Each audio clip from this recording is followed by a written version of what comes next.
Good day, everybody, and welcome to the Fantasy Roundup here on bet.nola.com, brought to you by Caesars Sportsbook.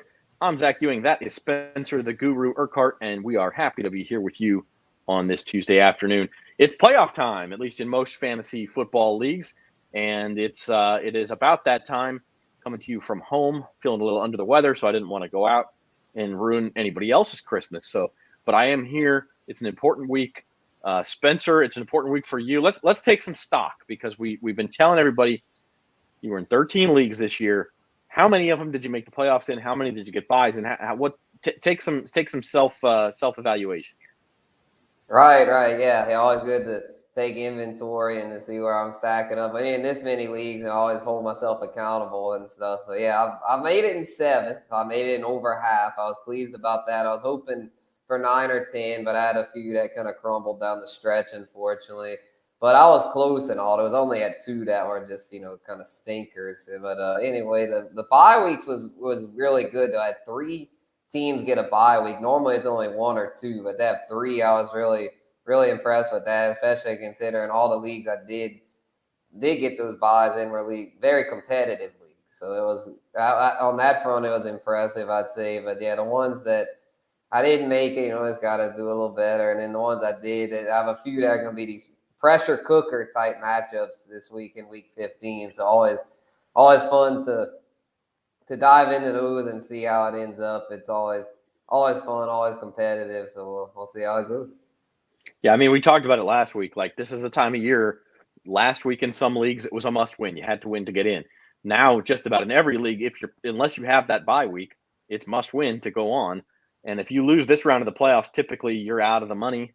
You're out of the places. You're not in the top 3 or 4. You're not going to get the payoff. And it's frustrating to lose in this week. And so in a lot of ways, this is the week I get the most nervous. I feel like once you make the semis, not that it's house money. Of course, you want to win titles. But to a certain point, there's only so much you can do. You're going to run up against other good teams. And at that point, it's almost a coin flip. Who's healthy? Who has the big weeks, the good matchups, that sort of thing. But this is the week where I get nervous. You got to make it. So to that end, if y'all have any questions or comments for Spencer, let us know in the comments on Facebook, on YouTube. While you're down there, give us a like, give us a subscribe. We are here every Tuesday during the football season. We're going to come back and do some fantasy basketball and fantasy baseball talk as well. But for right now, we're talking fantasy football playoffs. And, the other thing that we've got to talk about as we go on in this hour is COVID. And there were 37 players in the NFL who tested positive for COVID yesterday. There were some more today, some big names. We saw the Rams miss out.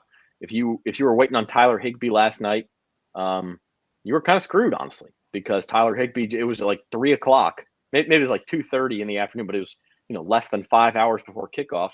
He's got COVID. He's not going to play. Okay, well, your options were pretty limited at that point. I mean, probably Zach Ertz was owned for the Cardinals, and you could go with the Rams backups. But if you were starting Higbee and counting on him to get you some points, I mean, you probably had a 0. Yeah, it was one of those deals where you would have had to pivot and go with their backup tight end. I forgot his name now. It was a guy I literally never heard of the dude. It was like, who is this? Like, one of these just unknown guys. I looked him up. He was an undrafted free agent, and so it was he got a couple catches. So if all you needed was like 0.5 or 1 point, something like that, he would have gotten the job done for you. You would have had to cut Higbee in the process, but it's not like Higbee's been lighting the world on fire. So if you'd have needed that, I hope you went ahead and did that, because that was Higbee.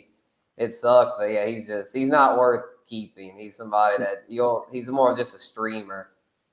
Not if you just needed points to get in the playoffs, man. At that point, it's desperation mode. You drop who you got to drop and get in, because if you don't do it, you got a 0. Right. I mean, what are you even doing this for? So for sure.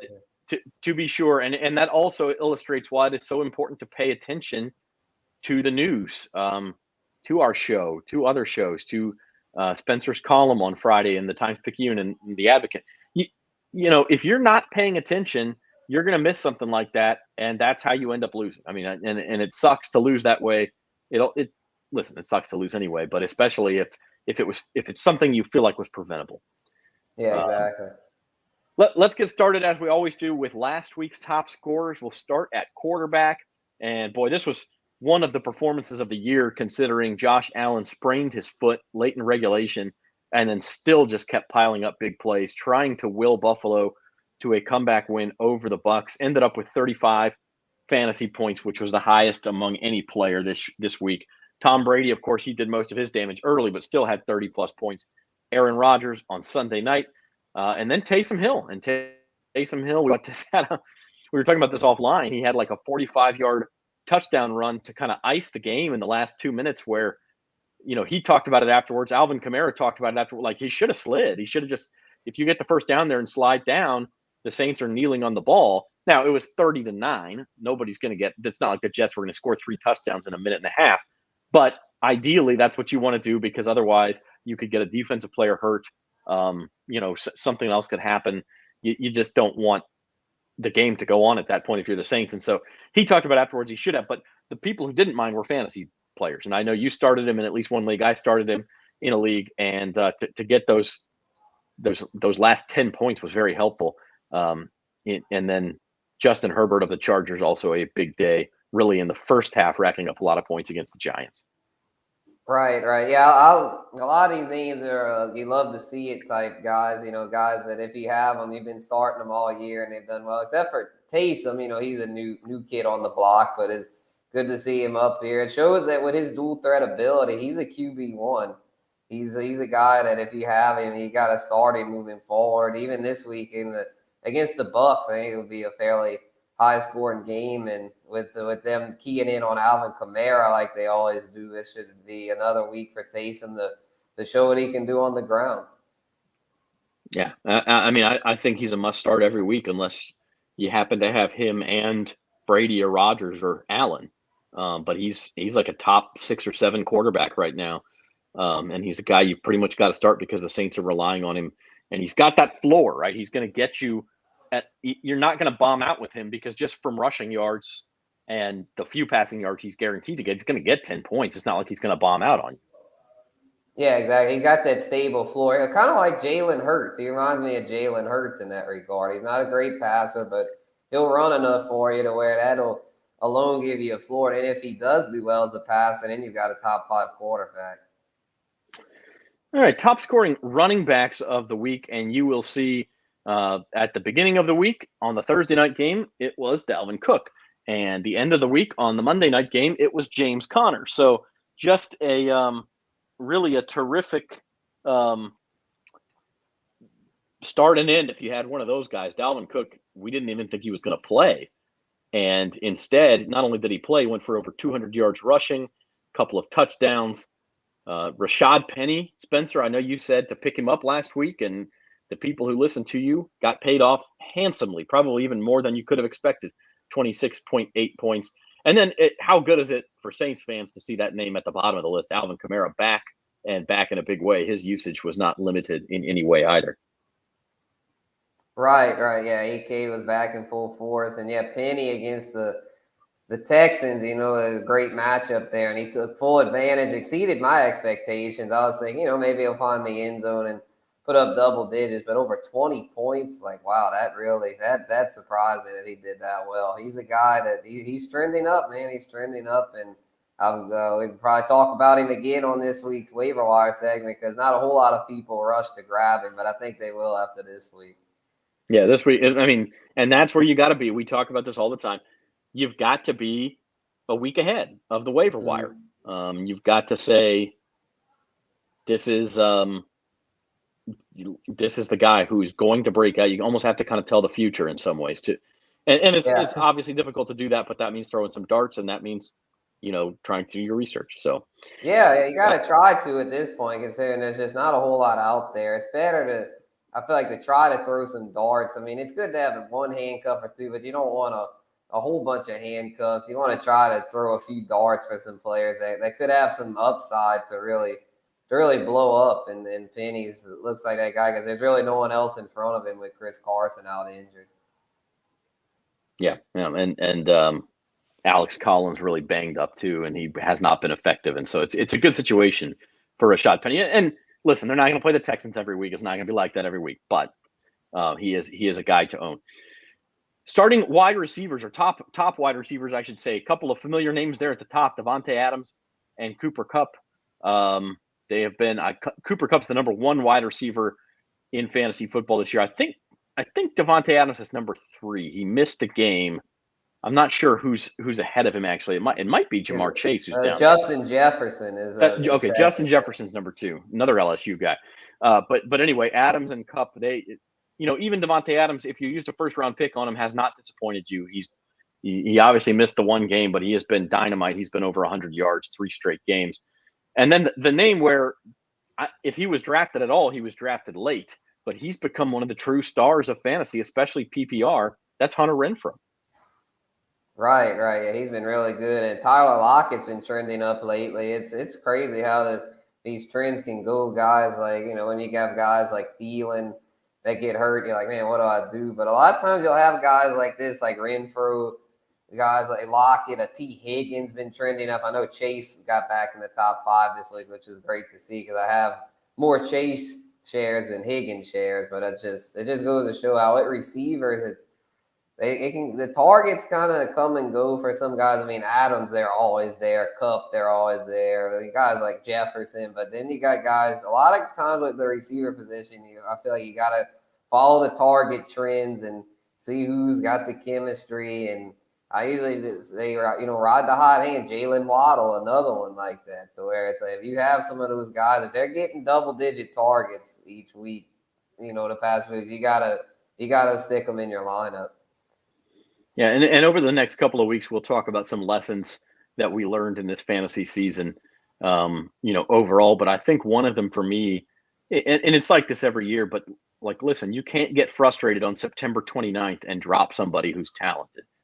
Even if they're off to a slow start, you see the hot thing out on the waiver wire.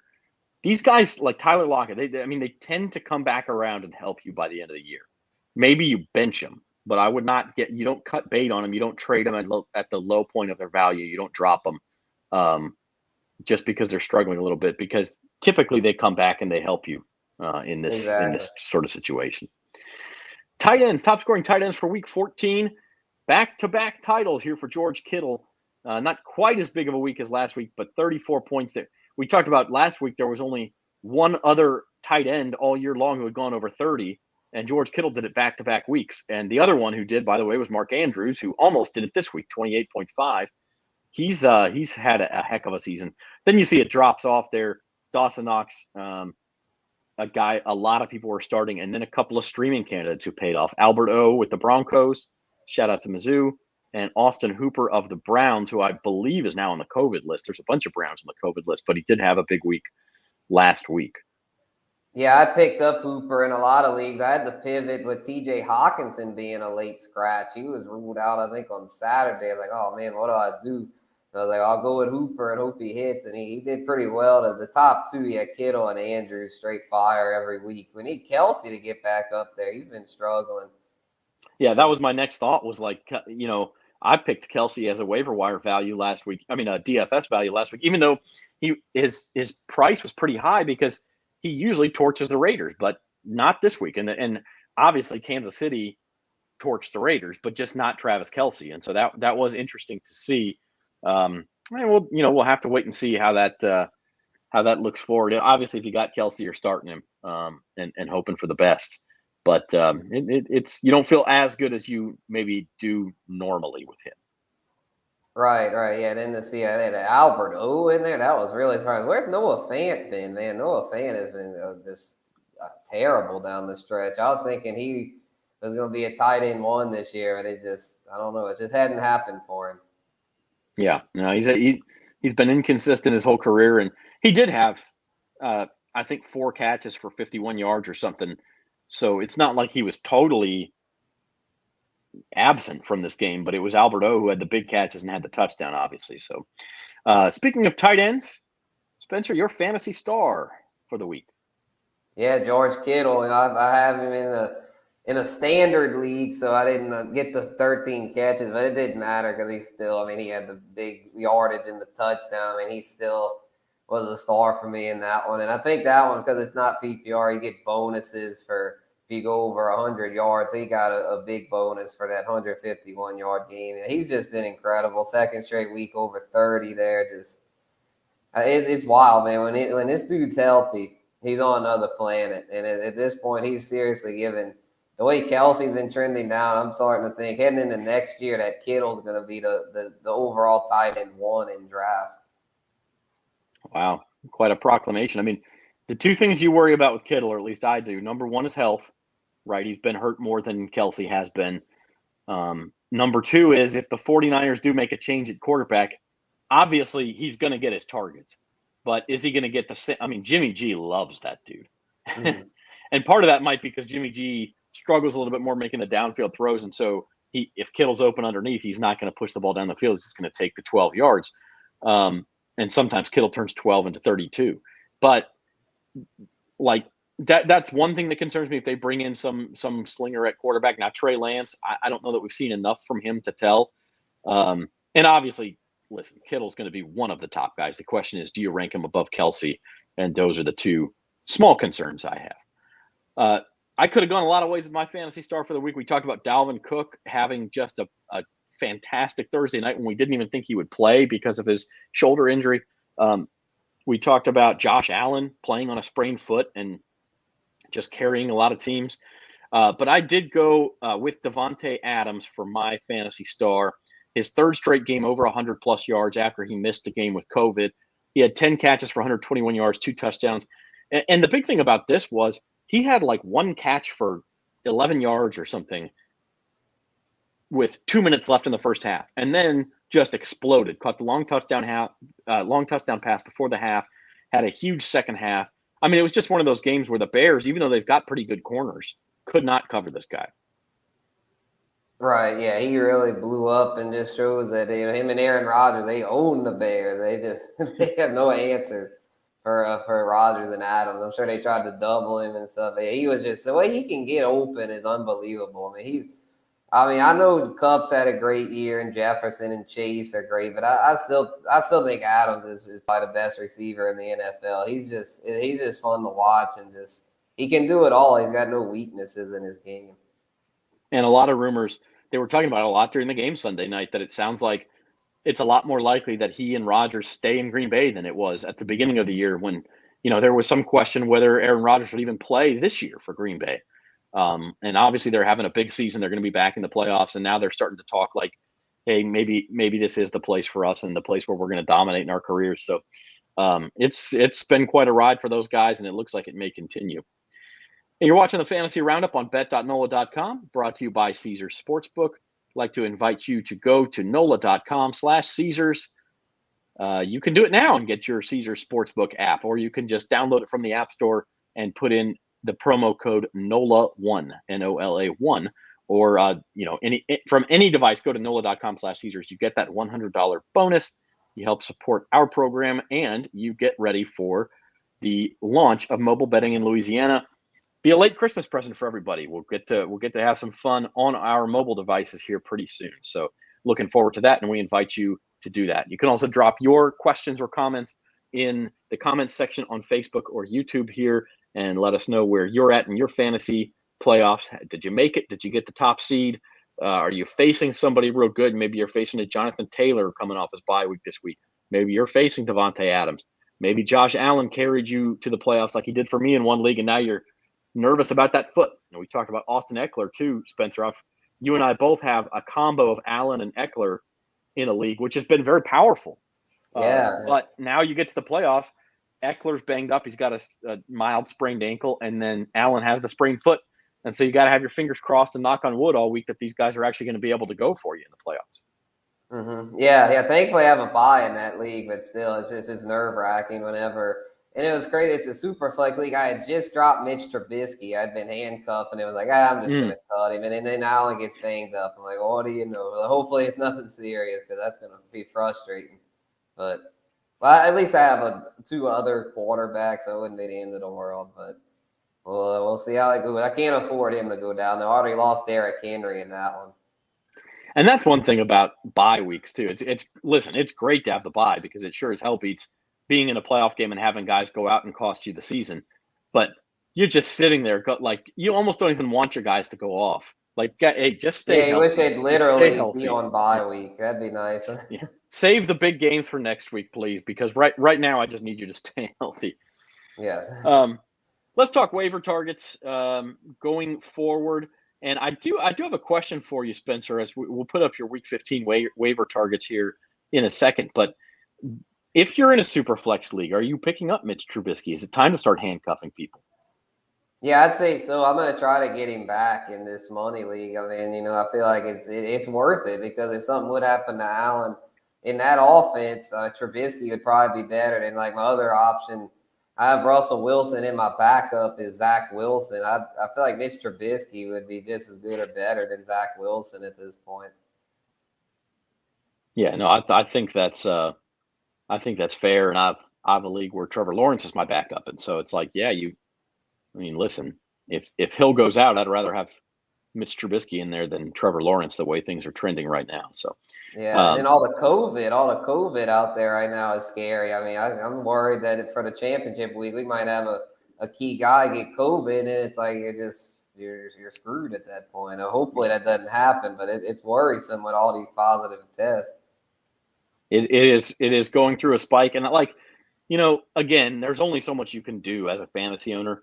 If your best guy gets COVID, sometimes you got to throw your hands up and say, well, it's just not my year because, but like I said, the one thing you don't want is to lose when you feel like there's something you could have done. So pay attention to the news, try to get those backups in your lineup, and just do the best you can. Speaking of that, our waiver wire targets for week 15, Spencer, Big Ben on your list. Yeah, I haven't been a Big Ben fan. I've been saying how he's washed up, stay away, but the numbers aren't lying. These past few weeks, he's stepped up and showing that he's still got a little bit left. They're fighting for their playoff lives there. So for those fighting in the fantasy playoffs, I think he's a good streamer for this week against Tennessee. They have a vulnerable pass defense. And then at running back, Rashaad Penny, we talked about him. He's definitely trending up and worth an ad. And at receiver, I have a few guys this week. I went with Amon-Ra St. Brown. I also like KJ Osborne. You might have him, Zach, because I know he's really, really trending up. But St. Brown I put because I feel like St. Brown's a little more under the radar. I feel like he's a guy that people need to know about. I know he's on the Lions, but he's been getting so many targets lately. He's really got chemistry with Jared Goff, who we all know from his Rams days when Jared Goff gets chemistry at a receiver, he'll pepper them with targets. And it seems like St. Brown has finally gotten comfortable in that role and is a guy that should be worth using down the stretch, considering that the Lions they're gonna be garbage time kings, and I think he'll be the biggest beneficiary of that. Yeah, I mean, we talked about we got to pound the table and tell you guys to listen because Rashaad Penny last week was one of your picks. Russell Gage, who I know you had on your list again this week, he was one of your picks last week. KJ Osborne was one of my picks last week. These guys are in a lot of these are all still out there. Go get them. Go get them if you need help because it might be too late now. But if you're higher up in the waiver order, you do have a chance at them. So, or if you've still got some of those fab left, that if you're in a fab league, this is the time to spend them because, as we said, if you lose this week, it's all over, baby. And there is no next week if you don't. You got to leave it all empty the chamber this week. Yeah, most definitely. And with a lot of teams out of contention, that gives you more of an opportunity to get these guys. That's probably why their ownership stake hadn't been trending up more because a lot of people, they're mailing it in if they're out of the playoffs. I know it's just out of respect to the teams in the playoffs. If I'm not in the playoffs, I just stay off the waiver wire unless it's like a punishment for the loser. Yeah, if there's a punishment for a loser, or the other thing you see some leagues do is the 6 teams who don't make the playoffs or the 4, whatever it is, don't make the playoffs. They play their own tournament, and the winner of that tournament gets the number 1 pick next year. So toilet bowl tournament. Yeah, yeah. If you're playing for something, then yes. But if you're not, stay off the waiver wire and don't be that guy. Don't be a jerk and take away good players from other. But at the same time, don't start dropping players to help people out. Just leave your roster the way it is, and let it be. So. Mm-hmm. My waiver wire targets for this week, I went with Gabriel Davis of the Bills. We saw him get some play in that big Bucs shootout on Sunday afternoon. And also Emmanuel Sanders looks like he's going to miss some time. And so Gabriel Davis is going to step into that number 2 receiver role. And the Bills got to win games. I mean, they're down to 7-6 now. They're in legitimate danger of missing the playoffs. And so This is a team that's going to go all out. I think he's going to get a lot of play. He's only owned in 2.5% of leagues. Justin Jackson, this is more of a handcuff if Austin Eckler can't go and you're an Eckler owner. You got to have somebody. Now, Larry Roundtree is also a guy who may get some of those carries for the Chargers. You're not going to replace Austin Eckler with one player, but Justin Jackson probably the closest thing to it. And then Rex Burkhead of the Texans. The Texans have had all sorts of running back problems. Burkhead's supposed to be coming back and, looking pretty good.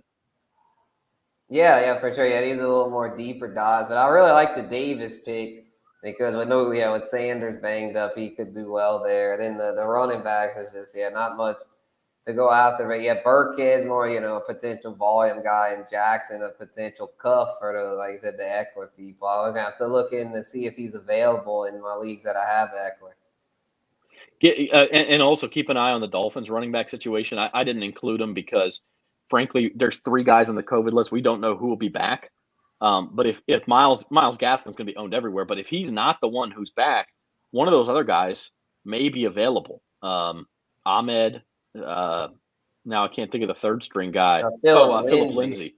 And then they also elevated Malcolm Brown from the practice squad this week, and he may get some play. So, depending on how many of those guys are still out Sunday, it's possible that one of these guys, Malcolm Brown's 1% owned, and you might even be able to wait till Saturday to pick him up if you're paying attention to the news. So the Dolphins running back situation, also one to keep an eye on. Yeah, they get the Jets this week. That's a juicy matchup. As we saw with the Saints, you can run on the Jets. So you can run and run and run, even if they know it's coming. Mm-hmm. You're watching the Fantasy Roundup on bet.nola.com. This is Zach Ewing along with Spencer the Guru Urquhart, and it's playoff time. We wish that you guys are in the playoffs. Hope you are. Hope you're having some success.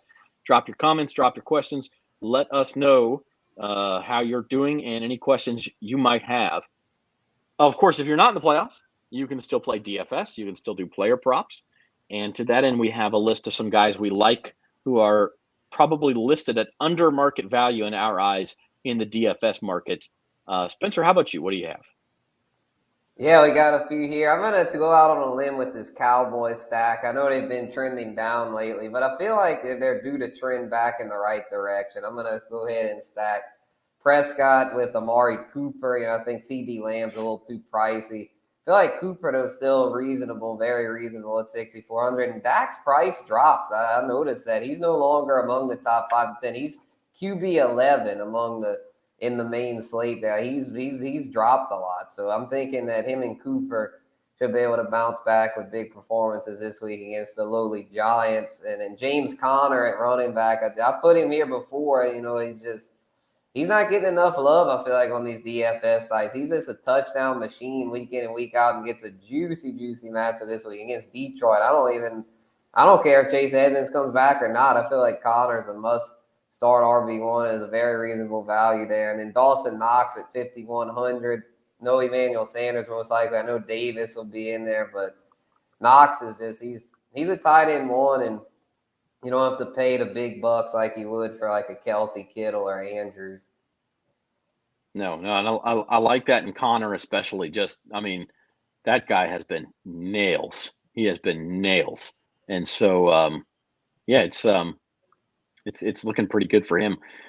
My DFS values for the week. Keep in mind, DFS this week, you got the regular Thursday night. Then you have a Saturday slate, the 2 games on Saturday, Raiders, Browns, and Colts, Patriots. Really some juicy, obviously, Jonathan Taylor's in that matchup. I worry a little bit. The Browns have so many COVID cases. Could that game get delayed to Monday or Tuesday? Could we have one of those that we saw in the 2020 season? So keep an eye out for it. And, if you want to play the Saturday slate, you just got to pay attention to who's in and who's out. I know we talked about Austin Hooper. Jarvis Landry's also out for the Browns. They have 8 positives. Most of them are not skill guys that you'd have in fantasy, but you never know if they have more positive cases tomorrow, which is the problem with an outbreak. Obviously it grows and grows. But I focused on the Sunday slate here. I've got Jalen Hurts, 6,600 for the Eagles against the Washington football team. We talked about him briefly earlier in the show. Like, the guy's going to get rushing yards. Washington football team has not guarded opposing quarterbacks very well this year. I just feel like it's a smash spot for Jalen Hurts. Michael Carter, though, this might be the value of all values. He's coming. He's got to come back. He's supposed to come back from IR. They're playing against the Dolphins. The Dolphins have a decent run defense, but Michael Carter, if you remember before he got hurt, the guy was averaging 6 catches a game. He was averaging over 80 yards rushing. I mean, he was a machine. He had become a workhorse. And at 4,700, if he's back with a full workload, that's like a slate winner for you right there. You almost got to have him in the lineup if he's healthy. Also added Alan Lazard of the Packers. He busted out and had a pretty big night on Sunday night. Packers facing the Ravens. Ravens tend to struggle against the slot and the tight ends and things like that. And so I kind of like Lazard here, maybe to keep it going at only 4,000. And then Mike Gesicki of the Dolphins, just a pretty solid guy to have, and at only 5,000. Yeah, no doubt. I really like the Lazard deep dive there at 4,000 because Randall Cobb's out and he should continue to have opportunities. And with the Packers, Aaron Rodgers playing at an MVP level right now, I think that could be a great value at only 4,000. I did want to ask you, Dak Prescott, obviously slumping. His value has gone down, as you noted. Is he still hurt? Is it still a calf injury? Do you expect him to bounce back? What are you doing if you have Dak and, let's say, I don't know, Carson Wentz or Taysom Hill in your league? Who are you starting this week? Yeah, I'm thinking Dak will bounce back. Definitely starting him over Carson Wentz as Wentz goes against New England. I don't want no part of that matchup. Where Taysom Hill, though, that's tough. That's tough because Taysom Hill has the rushing upside. I feel good about Dak, though, this week. For this week, as Taysom against Tampa might run into some trouble, I'd probably lean Dak, but it's very close. I guess maybe a better way to frame that question is Dak in your top 10 quarterbacks for this week? Yeah, I like the matchup. Yeah, I think he's top 10. That's why I put him on my values because I feel like DraftKings adjusted and dropped his price since he struggled recently. But a lot of times that's the time to buy whenever you buy low, sell high, and he's low right now. It's like the lowest I've ever seen him price this year. Yeah, no, absolutely. And again, if he's still hurt, that's one thing. I think at some point maybe the Cowboys, if they continue to win, they may let's say they continue to win, they got the division locked up, but not the first round bye. I think there's a chance he rests at some point this year. I'm not certain he's 100%, but it's also true what you said. I mean, he could bounce back and have a big week. The Giants are certainly ripe for that, as we saw with Justin Herbert this week. You can throw on that team. Our Week 15 sleepers, these are guys who we think are a little bit buried under the radar, whether it's for DFS, whether it's to dust them off your bench and put them in the starting lineup if you have an injury. Maybe it's to go onto the waiver wire, see if they're available. Spencer, Davante Parker of the Dolphins, when healthy, he's been pretty effective. Right, and he gets not enough credit because he's been very injured, I'll admit that, but he's been very productive on a per-game basis, a lot more productive than people give him credit for. I know all the talk right now is about Jalen Waddle as far as the Dolphins, and rightfully so. He's a stud, but Parker is somebody that, when healthy, he's a solid flex with upside, and he's got a great matchup this week against the Jets. I mean, we all know the Jets, they can move the ball on them, so I'm thinking that Parker is a good plug and play this week. As long as he stays healthy, he's almost, I don't want to say must start, but he's definitely for 12 team leagues or more, he's basically a must start in this matchup, I feel like. I went with Mercedes Lewis, the Packers tight end, with Robert Tonyan out injured. They've kind of been splitting snaps between Lewis and Josiah DeGuara. Lewis, if you look at the snap count, has been getting a little as time has gone by. And he had a nice day, 4 catches for 51 yards on Sunday night. The Ravens, as I mentioned earlier, I believe they're 29th in the league in terms of giving up points to tight ends. And so that may be there. Again, it's a sleeper, but if you're looking for a tight end, and a lot of people are picked up, or you're looking for a cheap option in DFS, I think Mercedes Lewis could be one to not sleep on, as they say.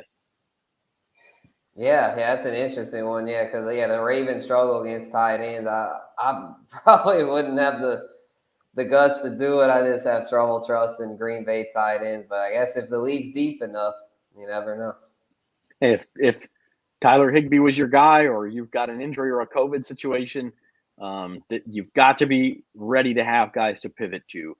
And that's, I mean, pay attention to game times. The Sunday night game is Saints Bucks. Okay, so if one of my guys goes out Sunday morning, can I get a Sunday afternoon, a Sunday night guy, and still have time to put him in, right? And that's sort of the game you've got to play right now. Right. If you've got yeah. questions, and I should say the Monday night game is Vikings and Bears, and so lots of options there too. If you're looking for somebody to fill in, there's some fantasy options, especially on the Vikings, but the Bears have some guys who probably aren't owned in every league, and if you need to pick somebody up for a Monday night and have him ready to plug in, the Bears do have some options. Spencer, any questions you got this week? If you do have a question, you can go to Twitter or Instagram and ask Spencer at Spencer the Guru. Anything you got this week as far as waiver wire pickups or playoff advice? Oh, yeah. Well, I had a question actually from a follower on Instagram. I could throw it in. He has Josh Allen, but he's concerned about his health and playing in the Buffalo weather. So he is wondering if he should pivot and go with either Tua against the Jets or Jimmy G against the Falcons. What say you? Yeah, I told him I'd still start Allen, assuming he plays, of course. I mean, if that foot is healthy, I mean, as long as he plays, I feel like you got to start Allen. He's just too elite not to start. He does it all. He had over 100 yards rushing last week and a big day through the air. He's been the top fantasy quarterback this year. I mean, you can't sit him for guys that are. I mean, yeah, they have good matchups, but they're not anywhere close as far as the amount of upside. Yeah, and I mean, it is a weather situation, it's an injury situation. The Panthers defense, and they're not a very good team, but their defense has actually been fine. And then next week they got New England again, and so there's not easy matchups for Josh Allen here in the playoffs. But you got to kind of dance with the one who brung you, and Josh Allen, he's the one who got you to the playoffs. If he's playing, I mean, look, he was banged up the fourth quarter and overtime of that game against the Bucks, and that's when he played his best. And the Bills have to get wins. And so maybe he's limited a little bit, but I still think he's probably the guy to go with between those options, unless you've got, another top 8 option like a Taysom Hill or a Jalen Hurts to plug in there, and maybe you feel better about that. But if you're going down toward the 10, 12, 15 top quarterbacks, then Allen's your guy, assuming he's playing. Mm-hmm. Yeah, I had another one about it was a handcuff question. And who would you rather keep as a handcuff, Ingram for Kamara or Ronald Jones for Fournette? Interesting question there. What'd you say to him? I told him Ingram because I felt like if something would happen to Kamara, hopefully not, but if so, Ingram would be the sole primary back. Where like if something would happen to Fournette, I feel like it'd be a committee with Rojo and Giovanni Bernard. Neither one would be very good. Yeah, and I mean, Rojo is interesting because he kind of fell out of that committee. I mean, that was a full-on committee last year with Rojo and Fournette, and it seems like Fournette's kind of beat him out for the top job, and it just makes you wonder, what are the Bucs seeing from Ronald Jones in practice that they don't like to where you're right, maybe they obviously get more carries if Fournette went out, but if you have to choose between the two, Ingram is probably your guy. Although it's fair to say that when Kamara was not in, it wasn't like Ingram was going gangbusters either. So it's interesting. I mean, you just got to hope that your starters stay healthy, both from injuries and from COVID this year. So good luck to everybody out there. Spencer, any last minute advice as we get into the do or die time of fantasy football? Yeah, I would say just stay rational, stay calm. Don't make any crazy decisions. Don't sit a guy like Josh Allen and panic because of the weather. Don't sit somebody that's a little bit Austin Eckler, like if he's a little banged up. Guys like that, you gotta start them. Just stay calm. It's all good. Just treat it like any other week. Don't let the playoffs thing make it to where you make a bunch of rash decisions. Go with the guys that got you there for the most part. If you have to pivot due to COVID or injury, of course, you got to do what you got to do. But if you can, try and stick with your core players and also keep up with the trends. Don't ignore the trends. If you see like a Tyler Lockett type is Hunter Renfrow, they've been getting a ton of targets. You can't ignore that. You got to start them. But yeah, just do what you normally do. Don't treat it like don't let the moment get to you. Like they say in real life sports, don't Don't let the moment overtake you. Spencer says stay level-headed in the playoffs. I agree. Make the right decisions. You don't always know what they're going to be, but you can do your research and come up with what you think is the best. And if you do that, sleep easy. It's not always going to work out. I mean, listen, we sit here and follow this stuff for a living, and you're not always going to get it right. You can't be inside the heads of those NFL coaches and know who's going to get the usage. You can't always, you can never predict the injuries, and especially not the COVID this year. Like, you just don't know when that stuff is going to strike. So do your research, make the most logical decision, and go from there. Mm-hmm. So that's what we got for you.